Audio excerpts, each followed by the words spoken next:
Hold on, I got you now, brother. What was that?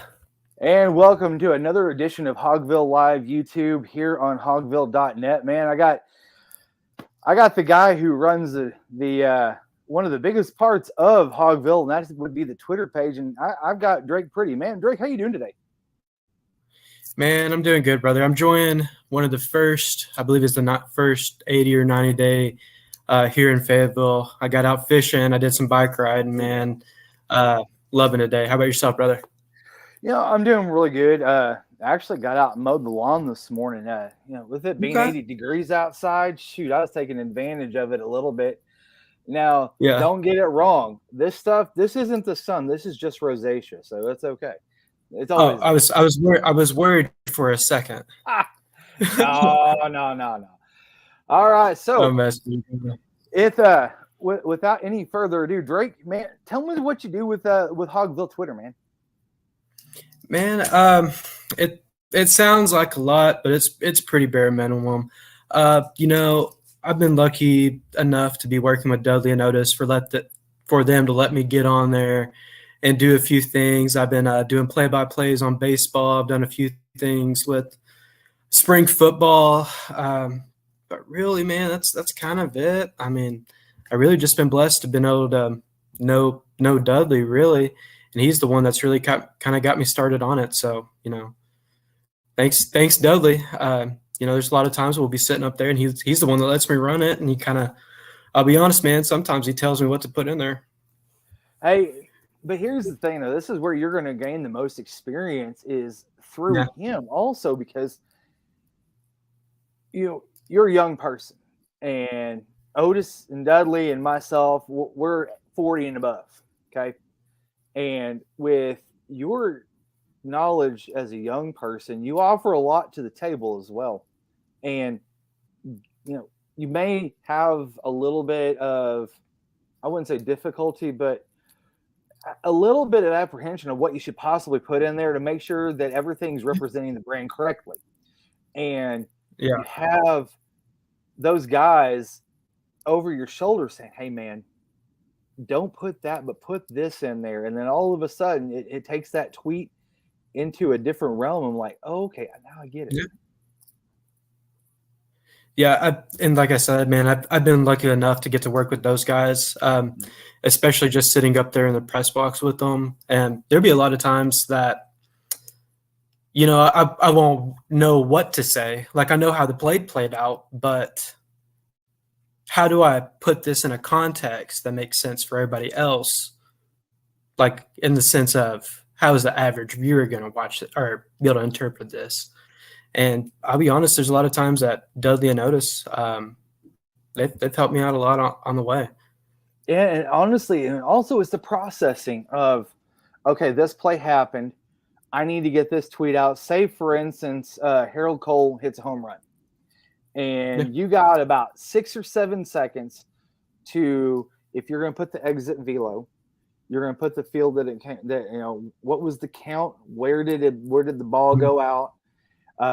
Were there any guys on base? Oh, and by the way, you have 6 to 7 seconds to get that out because the next dude's coming up. Oh, man, that's something I've really had to adapt to. And even just through how the season's gone, I've slowly kind of gathered how it needs to be put out. If that makes sense, I guess. Yeah. I will say at the beginning of the season, man, this is my first time ever doing anything like this. So I would miss things, or maybe I'd call a player the wrong name. I only did that once. I will say that. I only did that once. Man, we did it all. We've all done it, so it's all good. Yeah, and really, it's just been a learning process the whole time. And every time, I get up there, get my stuff set up, I've realized I'm getting better and better at it, even if it's not much. I'm getting better at getting, I wouldn't say the plays right, but getting the right calls, getting the right counts. For me, as somebody that came into it that, this first time ever doing it, there is a very big learning curve, as in the sense of how to interpret the game for viewers. Because I can watch the game all day and it makes sense to me. It makes sense to, for me to interpret it the way I see it. But how do I talk about it in a sense where somebody that's an average viewer sees it? And really working with, again, Dudley and all the guys that sit up there in press box, like Mason Cho, Andrew Hutchinson, and hearing them talk about it, Yeah. it's taught me so much, even just about baseball, as somebody that knows quite a bit about it, but learning from them, really. Yeah, you could definitely be a sponge up there, because with all that information flying around, it's going to make you better. Have you ever done a podcast before? No. So it's funny you say that. Me and my wife were just talking about this. I went on this big rant. I was like, Kate, I have all these big ideas. I was like, we're going to turn the guest room into a podcast room. We're going to move the desk over here. We're going to move we're going to get rid of the guest bedroom, the guest bed. I'm sorry, but that didn't fly at all. But yeah, that's something that I'm looking into. My wife's into. It's something we'd like to kind of get out there, even for Hogville. I think that'd be, just a podcast where people are just sitting down talking about sports, especially Razorback sports if it's for Hogville, or even just sports in general. It'd be something to watch. Be good for the channel overall. Yeah, definitely. I was actually looking at converting my garage into a partial podcasting area, but I was looking at it, and honestly, the amount of work and carpentry it's going to have to go into that might be a little outside my skill level. So, but I can say to this though is that is a great idea to get started. I actually saw this one guy in California took a 1-car garage, didn't tell his landlord about it, and converted it into a podcast below level, which was perfect because it encapsulates all the sound. So he kind of already was ahead of he was already ahead of the game there. All he had to do was slap some boarding on the back wall, a couple of curtains, and then a few chairs, cleaned it up. Man, he was ready to rock and roll. Yeah, man. Like I was saying, I was like, I got the perfect setup going on upstairs. I just got to get rid of a guest bed. Hey, maybe throw a futon. You can always make it into a Murphy bed. That's right. That's right, brother. You can always put that in, and you can fold that thing up anytime you want and roll and go. So a little bit about myself real quick. I'm going to toss it over to me for just a second. So I'm actually from Rogers. Drake, where are you from? Hot Springs originally. Yeah. Hot Springs. Okay. Did you go to high school there, or did you go to Little Rock, or? I went to Lakeside High School in Hot Springs, home of the Rams. Ooh, go Rams. Go Rams. I'm from Rogers. I graduated from Rogers. Our football team during my tenure was abysmal. We averaged 3 wins a season. Can't say that it was good. I mean, it was so bad my senior year that we were out doing this is a true story. We were out doing a senior class picture with all the senior class in the middle of the football field. And one of our basketball players, I remember the guy's name. His name was Ryan Woodson. He's by 6'7", 6'8", and got a football in his hand and started kicking it a mile. Our team was so bad. He ended up being the starting punter. I'm not kidding you. Just because he was out kicking this ball at a senior picture. And mind you, now the person that did move forward on making him the punter had an eye for football as it is. The name was Charlie Cooper, which was the coach at Rogers High School. Yeah. Now that might ring a bell to some folks because Charlie Cooper was the high school coach for Sam Pittman. Okay. All right. I was trying to figure out that. Man, that sounds familiar. Yeah. So he coached Sam whenever he was in high school too. So he actually moved over to Rogers before he retired. Yeah. But we had 3 wins a season, and you always wanted to go to a school that had a winning record. There was a lot of camaraderie. Student section was always great. And at that time, Houston Nutt had it going with Cedric Cobbs. Matt Jones is the same age as I am. So I remember watching Matt when he was at Van Buren and then watching him as he went through the program as a Hog.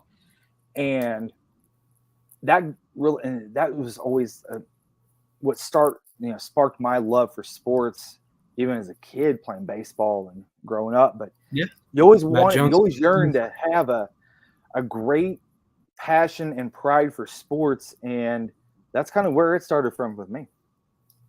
Yeah, no, I heard that, brother. I mean, man, I mean, Matt Jones is a good one to get you into it. Yeah, man, I'll say I'm a daily listener of what is it, 95.3 that has him on there.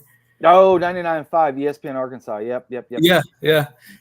I listen to that every day. Him and Phil are great. Yeah, I love listening to those guys. But yeah, kind of the same way for me. I wasn't really in that well, I would say that generation, but I was kind of a couple years after that with the Felix Jones, the Peyton Hillis, the Darren McFadden. I mean, still to this day, I think we're all of us are reminiscing from those days, even though we've had great, pretty good success now. Yeah. Maybe we'll have good success in the future. But man, I'll tell you one thing. My household was a dangerous place to be if you were not a Razorback fan, because we were crazy about it down there in Hot Springs. We get loud, we get proud. Yeah. Yeah, man. The thing is, like, go ahead. You're good. I'm sorry. Go ahead. Go ahead, brother. No, I was just going to say my house is a little divided. My wife is from Minnesota, and so yeah, we have a little bit of a SEC Big Ten split, and most of the sports we kind of ride with the Razorbacks in the SEC. But whenever it comes hockey season, that kind of goes out the window. Now, don't get me wrong, the Razorback men's club team is incredible, but it is not Division I hockey, and so we kind of morph back into that whole going back to Minnesota and Big Ten and watching Big Ten hockey. Also, the town where she's from is Bemidji, Minnesota, and they also have a Division I team up there, and they're really good. And so we definitely get our doses of great hockey as well here. Yeah, man. The hockey club is something I haven't seen yet, but a lot of my friends that have been up there to see it, it's like it's definitely something to check out. And man, that's so different for Arkansas. Like hockey, that's so cool. I was like, well, maybe one day, if like maybe we'll turn it as a D1 sport for us. But yeah, I mean, I'll be honest, man. I'll be honest. The only time I ever ice skated was like maybe a couple times in like some downtown square where they froze over some hockey rink or something. You know what I mean? Yeah, and that's something with the hockey club here. That's something that's on the radar with the Alumni Association and also the athletic department, and helping bring them along. And if they bring them along, of course, they'll probably want to bring a women's team along too. Want to make it fair.